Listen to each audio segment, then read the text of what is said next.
Praise the lord first లో family, మీ అందరితో ఇలా మాట్లాడటం చాలా సంతోషంగా ఉంది. బాగున్నారా? రోజు ప్రార్థన చేసుకుంటున్నారా?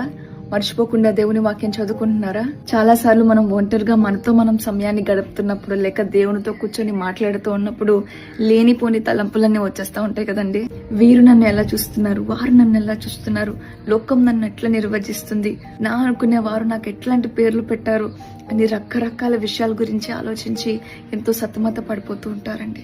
బయటికి చూడడానికి సంతోషంగా ఉంటున్నప్పటికీ వారు ఒంటరిగా ఉంటున్నప్పుడు యాంగ్జైటీ, డిప్రెషన్ వంటి వాటికి గురై నిద్రలేని రాత్రులు గడుపుతున్న యవనస్తులు ఎంతో మంది ఉన్నారు. మొన్నటి దినాన జరిగిన ఒక సంఘటనని నేను మీతో పంచుకుంటాను. నాకు ఎంతో ఇష్టమైన ఒక డ్రెస్ ని కబోర్డ్ లోంచి బయటకు తీసి చూసినప్పుడు దాని మీద మరకలు పడున్నాయండి.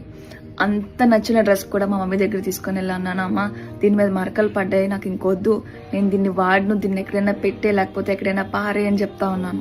ఆ మాట అక్కడని లోపలికి వచ్చిన కాసేపటికి నాలో వస్తున్న ఒక థాట్ ఏంటి తెలుసా? దేవుడు కూడా మనల్ని ఎంతో ఇష్టంగా, నిర్దోషంగా, నిష్కలంకంగా చేసుకున్నాడు కదా. తెల్లగా అందంగా ఉండే జీవితాన్ని మనకిచ్చాడు. కానీ ఆయన చేయొద్దన్న పనే చేస్తూ, తెలిసి తెలియక పాపాలు చేస్తూ, అంత స్వచ్ఛంగా, అంత నిష్కలంకంగా ఉన్న మన జీవితాల మీద మరకలు వేసేసుకున్నాం కదా మనం కూడా. అలా పాపంలో కూరుకుపోయిన మనల్ని చూసి థ్యాంక్ గాడ్ దేవుడు నాలో ఆలోచించలేదండి.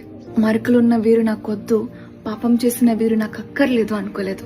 ఇన్ఫాక్ట్ మరకలున్న వీరిని ఒక మార్గదర్శకంగా నేను వాడుకుంటాను, పనికి రాను అనుకుంటున్న వీరిని పనికొచ్చే పాత్రలుగా నేను వాడుకుంటాను అని దేవుడు అనుకుంటా ఉంటాడండి. రోమిలకు రాసిన పత్రిక 5వ అధ్యాయం 8వ వచనంలో రాయబడి ఉంటది కదా, ఆయన మన ఎడల తన ప్రేమను వెల్లడి చేస్తున్నాడంట.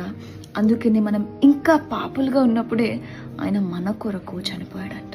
ఎంతో ఇష్టంతో కొనుక్కునే ఈ వస్త్రాల మీద మరకలు పడినప్పుడు వాటిని తొలగించడానికి మనం శ్రమ పడుతూ ఉంటామండి. కానీ ఇష్టంతోనూ ప్రేమతోనూ చేసుకున్న మన మీద, మన జీవితాల మీద మరకలు పడినప్పుడు మాత్రం ఆయన త్యాగం చేశాడు, ఆయన తృణీకరించబడ్డాడు, ఆయన శ్రమను అనుభవించాడు, ఆయన మరణించాడు. లోకం మిమ్మల్ని చూసే తీరుకు విసిగిపోయి ఏకాంతంగా కన్నీరు కార్చే వారిలో మీరు ఒకరైతే దేవుడు ఈరోజు మీతోనే మాట్లాడుతున్నాడు.